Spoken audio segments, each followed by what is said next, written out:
kembali anak-anakku kelas 7. Apa kabar kalian? Baik, alhamdulillah. Mari bersama-sama kita buka pelajaran PPKN pada kesempatan kali ini dengan bacaan basmalah. Bismillahirrahmanirrahim. Alhamdulillah ketemu kembali dengan Ustazah Sri Purwanti. Kalau kemarin di pertemuan perdana kita sudah berkenalan dengan Ustazah Sri Purwanti yang akan mengaku mata pelajaran PPKN. Kalian sudah mempelajari PPKN dari kelas 1 SD sampai kelas 6. Insya Allah semuanya sudah kupas tuntas tentang PPKN. Tapi insya Allah di kelas 7, 8, 9 nanti kalian masih bertemu dengan Ustazah sebagai pengampu PPKN di kelas 7, 8, dan 9. Pada pertemuan pertama kita nanti akan membahas tentang perumusan dan penetapan Pancasila sebagai dasar negara. Kenapa kita sebagai warga negara itu harus memahami, mengerti, dan betul-betul melaksanakan Pancasila dalam kehidupan kita sehari-hari, ya. Jadi kita sebagai warga negara dituntut untuk memahami, mengerti tentang hak dan kewajiban kita sebagai warga negara. Kalian bosan mesti, tiap hari materinya cuma kayak gitu, ya. Jadi 2 titik tekan permasalahan atau hal yang akan kita bahas dalam PPKN itu cuma 2. 1, masalah Pancasila, 2, masalah Undang-Undang Dasar 45. Jadi 2 materi itu memang 2 materi yang harus kita kupas dari awal sampai akhir, dari perkembangan sebelum kemerdekaan sampai saat ini, ya.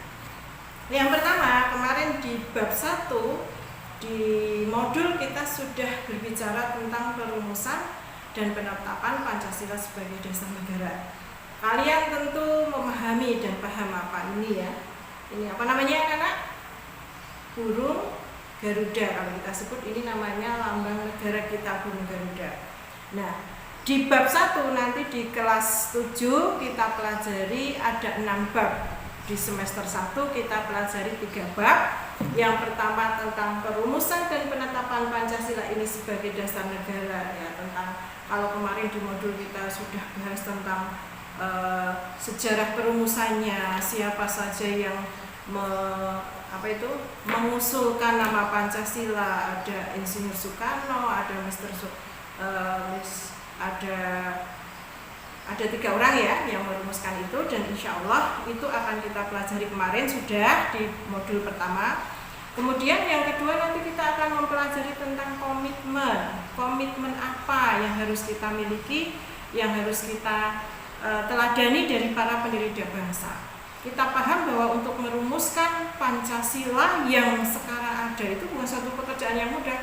Kalau kemarin kita dengar sedang isu-isunya, ya, di negara kita tentang adanya perubahan Pancasila, yang ingin merubah Pancasila ini dari Pancasila menjadi Ekasila atau Trisila, ya. Itu kasus-kasus seperti itu nanti kita akan, kok bisa seperti itu, ya Us? Ya, kita kupas kembali, kita pelajari lagi gimana sih asal usulnya dulu para pendiri bangsa itu begitu semangat mereka untuk menjadikan Pancasila yang dari usulan-usulan dari beberapa orang, terutama dari kaum muslimin itu yang dulunya bersepakat untuk merumuskan Pancasila itu di pasal pertama, ya, misalnya bahwa ketuhanan yang Maha Esa dengan menjalankan syariat Islam sesuai dengan menjalankan agama sesuai syariat Islam itu akhirnya dihapus kesepakatan dari Piagam Jakarta itu. Kemudian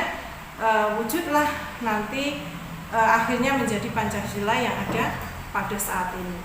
Maka sekarang kita sebagai generasi penerus bangsa, sebagai anak-anak Indonesia yang memahami tentang perkembangan Pancasila itu dari masa ke masa, dari dulu sebelum perumusan, sebelum kita merdeka sampai masa kemerdekaan dan masih sekarang, kita harus memahami bahwa semangat para pendiri bangsa itu sangat besar sekali dan harus kita teladani saat ini, terutama kita sebagai pelajar di dalam menuntut ilmu.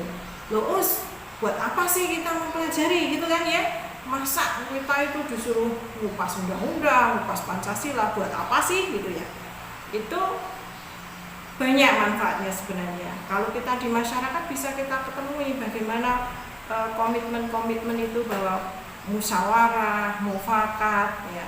Kamu misalnya kemarin kan sudah dibentuk struktur organisasi kelas lah. Nah, itu adalah salah satu pelaksanaan musyawarah mufakat dari sila keempat Pancasila. Nah, nanti di bab pertama kita kupas tuntas tentang Pancasila ini, ya, kupas tuntas tentang Pancasila ini, dan insya Allah nanti kalian akan semakin memahami bahwa Pancasila ini sangat penting sekali bagi kehidupan bangsa dan negara. Itu di bab 1. Kemudian di bab 2 nanti kita akan mengupas tentang norma dan dalam kehidupan kita. Di SD sudah ya, ada norma agama, norma kesusilaan, norma kesopanan, dan norma hukum. Ya, kenapa kita kupas? Karena itu nanti kalian mesti ada yang sudah bisa naik kendaraan bermotor kan? Ya, pakai metik kebut-kebutan ya. Merasa sekarang kan pakai motor kan gampang ya, tinggal tarik, nah udah lari kemana tanpa SIM, tanpa STNK ya. Bagi yang sudah itu ada. Maka norma hukum harus memiliki SIM, harus memakai helm, itu harus diperhatikan. Nanti kita kupas di bab 2. Bab 3 nanti kalian persiapkan ini ya. Ini namanya Undang-Undang Dasar 45. Jadi nanti di bab 3 kalian harus punya ini, wajib memiliki. Kalau belum berarti nanti bisa membeli murah ya. Mungkin ada yang dijual Rp1.000, ada yang Rp2.000 itu yang undang-undang. Kenapa? Nanti dalam pembelajaran baik di kelas 7 ini, di kelas 8, di kelas 9 itu nanti kita kupas tuntas tentang Undang-Undang Dasar 45 ya.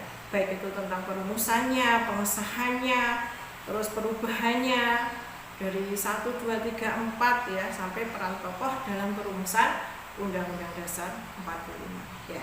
Itu ya anak-anakku kelas 7. Jadi materi kita nanti cuma 2, Pancasila ya, Pancasila dari perumusannya sampai berlakunya, kemudian Undang-Undang Dasar 45 dari perumusannya sampai pelaksanaannya dalam kehidupan kita sehari-hari. Itu ya pengantar Ustazah tentang materi di kelas 7 ini. Insya Allah mudah, insya Allah nanti kita bersama-sama mempelajari tentang Pancasila dan Undang-Undang Dasar 45. Manfaatnya insya Allah nanti bisa kita pergunakan dalam kehidupan kita sehari-hari, di sekolah, di masyarakat, ataupun di lingkungan negara ya. Itu ya anak-anakku, pertemuan kita dengan Ustazah semoga memberikan kemanfaatan. Selamat belajar di rumah tanpa kenal bosan ya, tanpa kenal bosan ya, mengenal negara kita, Republik Indonesia. Dari Ustazah, terima kasih banyak. Semoga bermanfaat. Assalamualaikum warahmatullahi wabarakatuh.